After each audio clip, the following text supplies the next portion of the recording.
வணக்கம் friends, welcome to சுவையீட்ஸ். இன்றைக்கி நம்ம சேனலில் நம்மளோட ஸ்கூல் டேஸ்லாம் ஞாபகப்படுத்துகிற மாதிரியான ஒரு ரெசிபி பார்க்க போகிறோங்க. தேன் மிட்டாய் எப்படி பண்ணுறதுன்னு பார்க்க போகிறோம்.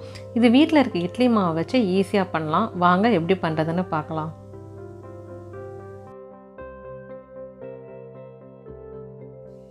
தேன் மிட்டாய் பண்ணுறதுக்கு ஃப்ரெஷ்ஷாக அரைச்ச இட்லி மாவு எடுத்திருக்கேன். புளிக்காத மாவு எடுத்துக்கோங்க. உங்கள்கிட்ட இட்லி மாவு இல்லாட்டி 1 கப் இட்லி அரிசி அதே கப்லேயே 1/4 கப் அளந்து உளுந்து எடுத்துக்கோங்க. அது ரெண்டையும் நல்லா வாஷ் பண்ணிவிட்டு 3 மணி நேரம் ஊற வச்சு ரெண்டையும் ஒன்றா சேர்த்து கொஞ்சமாக தண்ணி விட்டு அரைச்சிக்கோங்க. மாவு கெட்டியாக இருக்க மாதிரி அரைச்சி எடுத்துக்கோங்க. இப்போ இது கூட ஒரு சிட்டிகை உப்பு, பேக்கிங் சோடா 1/4 டீஸ்பூன் சேர்த்துக்கலாம். ஃபுட் கலர் ஆரஞ்சு கலர் சேர்த்துக்கிறேங்க. உங்களுக்கு ஃபுட் கலர் தேவையில்லாட்டி அது சேர்க்க தேவையில்லை. இது எல்லாத்தையும் மிக்ஸ் பண்ணி விட்டுக்கலாம். இப்போ இதை மிக்ஸ் பண்ணியாச்சு, தனியாக வச்சிடலாம். அடுத்து சர்க்கரை பாகு ரெடி பண்ணிக்கலாம். ஒரு பாத்திரத்தில் சர்க்கரை 1 கப் எடுத்துருக்கேன்.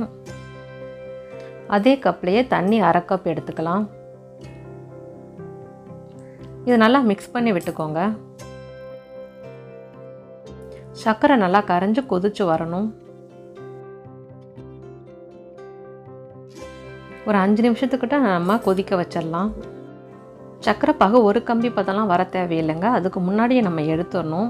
சர்க்கரை கரைஞ்சி நல்லா பிசு பிசுப்பாக வரும், சிறு கம்பி பதம் வரும். அது கரெக்டாக இருக்கும். அப்போ நம்ம எடுத்துடணும். இப்போ பாருங்கள், சர்க்கரை பாகு லைட்டாக திக்காகிருச்சு. இப்போ நம்ம செக் பண்ணிடலாம். சிறு கம்பி பதம் வந்துருச்சு. இப்போ நம்ம இந்த ஸ்டவ் ஆஃப் பண்ணிவிட்டு இதில் 3லேருந்து 4 ட்ராப்ஸ் எலுமிச்சை சாறு விட்டுக்கிறேன். அப்போ தான் நமக்கு சர்க்கரை பாகு கட்டியாகாமல் இருக்கும்.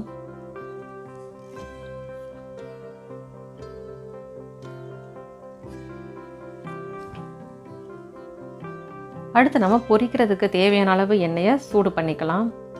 எண்ணெய் சூடானதும் அதில் மாவு கொஞ்சம் கொஞ்சமாக எடுத்து சின்ன சின்ன பால் ஷேப்புக்கு எண்ணெயில் சேர்த்துடலாம். எண்ணெய் மிதமான சூட்டில் இருக்க மாதிரி பார்த்துக்கோங்க. ஃப்ளேம் ஹையாக வச்சும் பொரிக்கக்கூடாது. அப்படி பொரிக்கும் போது பார்த்திங்கன்னா வெளியில் கலர் சேஞ்ச் ஆகி உள்ளே வேகாமல் போயிடும். அதனால் மீடியம் ஃப்ளேம்லேயே வச்சு நம்ம பொரிச்சுக்கலாம்.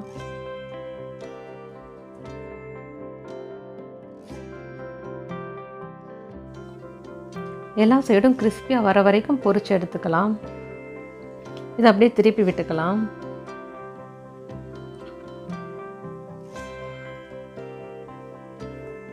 இது சீக்கிரம் ரெடி ஆகிருங்க. 2லேருந்து 3 நிமிஷம் தான் ஆகும் இதை பொரிக்கிறதுக்கு.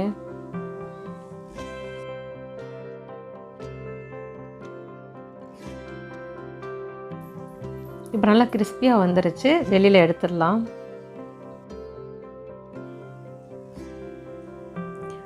நம்ம இதை ஃப்ரை பண்ணி எடுக்கும்போது உடனே நம்ம சர்க்கரை பாகில் சேர்த்துடணும்.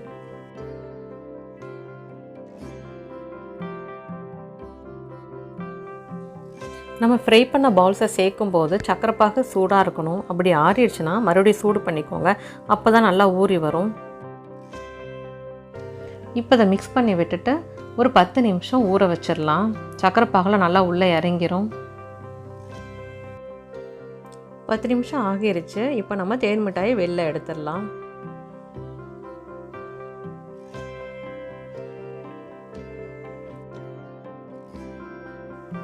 அவ்வளோதாங்க, சுவையான நல்ல ஜூஸியான தேன் மிட்டாய் சூப்பராக ரெடி ஆகிடுச்சு.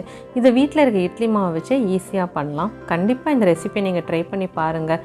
உங்கள் ஃபீட்பேக்கை கமெண்ட்டில் சொல்லுங்கள். நன்றி.